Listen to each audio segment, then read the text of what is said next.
The restaurant smelled of charred steak and ambition. Dr. Dowdy explained to Billy, "My name is Dr. James Dowdy, the doctor of bums. The title feels like a branding iron, searing its mark onto my soul.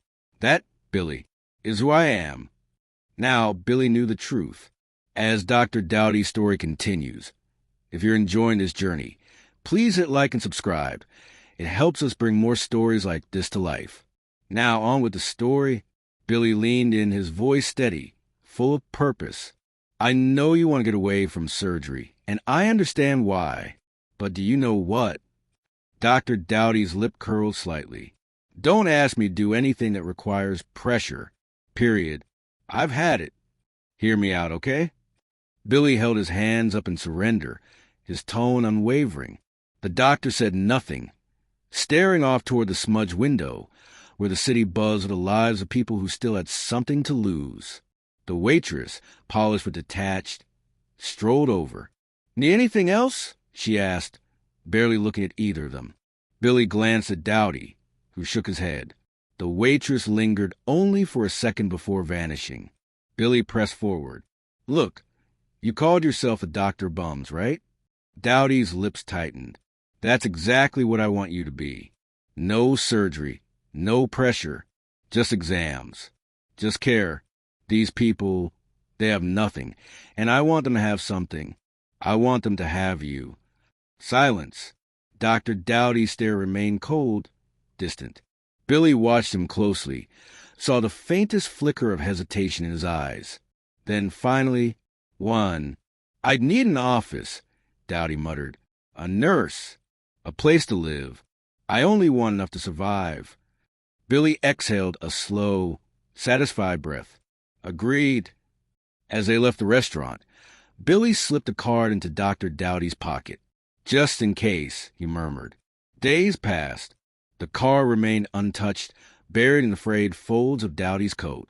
He barely thought about Billy's offer. Not while trudging through the alleyways, not while counting the coins in his palm. But then there was Freddie.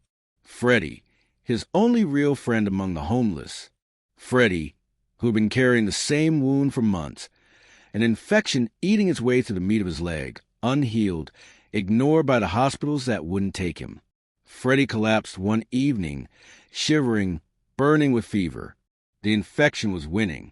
Dowdy's hands shook as he knelt beside him. The world narrowed to the slick sheen of sweat on Freddie's brow, the labored breath, the raging heat beneath his skin. "You need a hospital," Dowdy said, his voice barely a whisper. Freddie managed a weak laugh. "Not an option." Dowdy stared, his mind screaming, his fear paralyzing him. "What if I kill him? What if I make the wrong call?" Then, with sudden determination, Dowdy bolted. He ran, faster than he had in years, toward the McDonald's where Latasha worked. The fluorescent lights buzzed overhead as he burst through the doors, gasping for breath. Latasha froze behind the counter, her eyes wide with shock. "Dr. Dowdy?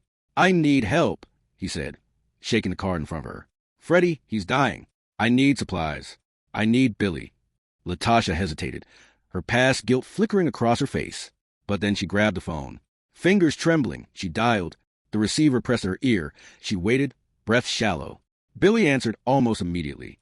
"Where is he?" he asked, voice clipped, ready for action. "Behind the old church, near the alley." Dowdy said quickly, "He's septic. It's bad. What do you need?" Billy asked, "Gloves, antiseptic, gauze tape. If we can get some normal saline for cleaning." Ask the pharmacist what he suggests. "Can you do that?" Billy didn't waste time with questions. "I'll go to the drugstore and get what you need," he said. "Meet me there." The call ended. Latasha turned to Dowdy, silent but resolute. "I'm coming with you." Dowdy didn't argue. Minutes later, they were back with Freddie, waiting in the freezing air until Billy arrived.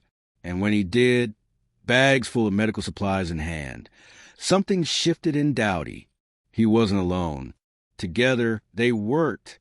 Dowdy barked orders, his instincts taking over, the desperation of the moment sharpening his movements. Gloves. Sponges. Now! Latasha moved with purpose, her hands trembling but determined. Freddie's breathing steadied. By morning his fever broke.